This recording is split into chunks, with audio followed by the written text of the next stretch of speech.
అదే RTV app వార్తల్ని క్షణాల్లో చదివే అవకాశం ఉంటుంది. ఒక న్యూస్ పేపర్, ఒక టెలివిజన్ ఛానల్ మీ చేతుల్లో ఎప్పుడూ ఉంటాయి.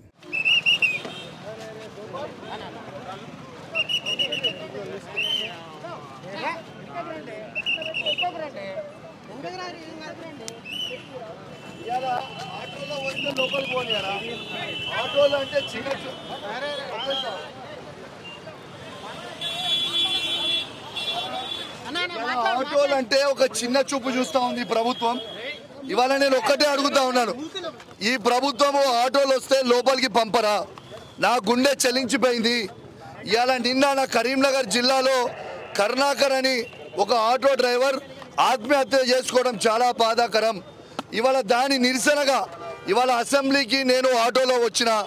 ఇవాళ ఆటోదారులకి మద్దతుగా ఇవాళ ఆటోలో నేను అసెంబ్లీకి వస్తే ఇవాళ వీళ్ళు నన్ను ఆటోని లోపలికి పంపిస్తలేరు. అంటే ఆటో వాళ్ళ అంటే ఇంత చిన్న చూపు చూస్తారా ఈ ప్రభుత్వాన్ని నేను అడుగుతా ఉన్నాను. ఎందుకు ఇయ్యారని నేను అడుగుతా ఉన్నాను.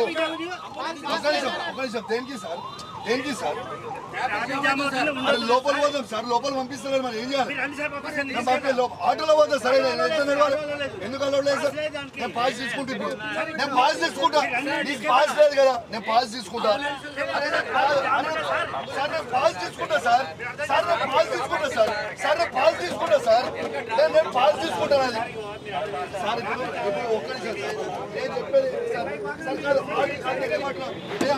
ఆటోలకి ఇంత చిన్న చూపా సార్? ఎందుకు సార్ ఆటోలు ఇంత చిన్న చూపు సార్? ఆత్మహత్య చేసుకుంటారు కదా సార్? కాదు సార్, ఆటో లోపల దిప్పు వస్తే ఏమవుతుంది సార్? కాదు సార్, నేను దిప్పు వస్తాను ఎందుకు సార్? దింపడానికి ఏమవుతుంది సార్? ఆటోల మధ్య చేయొచ్చు కదా సార్, ఆటోల మధ్య చేయొచ్చు కదా సార్? ఏముంది సార్, లోపలికి ఎందుకు పంపారు సార్ ఆటోని?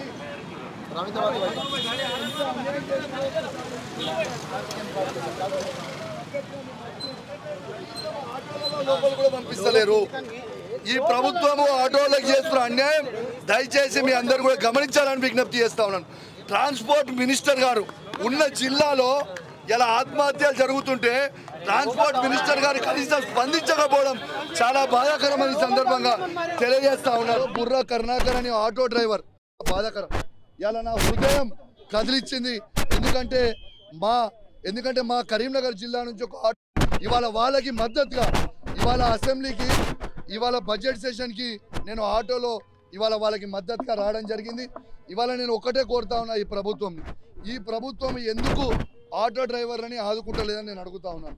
మీరు ఇచ్చిన హామీ ప్రకారం ఖచ్చితంగా ఈ బడ్జెట్ సెషన్లో ఆ 12,000 రూపాయలు వాళ్ళు ఖచ్చితంగా మీరు ఎటు పరిస్థితుల్లో ఆటో డ్రైవర్లకి సాయం చేయాలని నేను డిమాండ్ చేస్తూ ఉన్నాను. ఎందుకంటే ఈ 10 రోజుల ఇవాళ మీరు 10 రోజులు దాటేస్తే మళ్ళీ తర్వాత ఎలక్షన్ కోడ్ అంటారు, మీరు దీనికి స్పందించరు. కాబట్టి నేను ఖచ్చితంగా ఆటో డ్రైవర్ల పక్షాన కోరుతా ఉన్నాను, ఎటు పరిస్థితిలో వాళ్ళకి మాత్రం మీరు ఈ 12,000 రూపాయలు మీరు ఎలక్షన్ హామీలు ఏదైతే ఇచ్చిరో వాళ్ళకి మద్దతు ధర వాళ్ళకి ఆ 12,000 ఇవ్వాలని నేను డిమాండ్ చేస్తూ ఉన్నాను. ఇప్పటిదాకా దాదాపు 21 మంది ఆటో డ్రైవర్లు ఆత్మహత్య చేసుకోవడం చాలా బాధాకరం అని చెప్పి సందర్భంగా తెలియజేస్తా ఉన్నాను. ఈ 2 నెలలనే ఇలా 21 మంది ఆత్మహత్య చేసుకుంటే ఇంకా 5 సంవత్సరాలలో ఈ పరిస్థితిలో ఉంటే ఎంతమంది ఆటో డ్రైవర్లు ఆత్మహత్య చేసుకుంటారు? కాబట్టి ఈ ఆటో డ్రైవర్లకి మద్దతుగా నేను ఇవాళ వీళ్ళకి సపోర్ట్ చేస్తూ ఇవాళ ఆటోలో అసెంబ్లీకి రావడం జరిగిందని తెలియజేస్తూ సెలవు తీసుకుంటాను. జై తెలంగాణ, జై కేసీఆర్. మరిన్ని వీడియోస్ కోసం ఛానల్ ని సబ్స్క్రైబ్ చేయండి. లేటెస్ట్ అప్డేట్స్ కోసం వాట్సాప్ ఛానల్ ని ఫాలో చేయండి. అండ్ లింక్ డిస్క్రిప్షన్ లో ఉంది.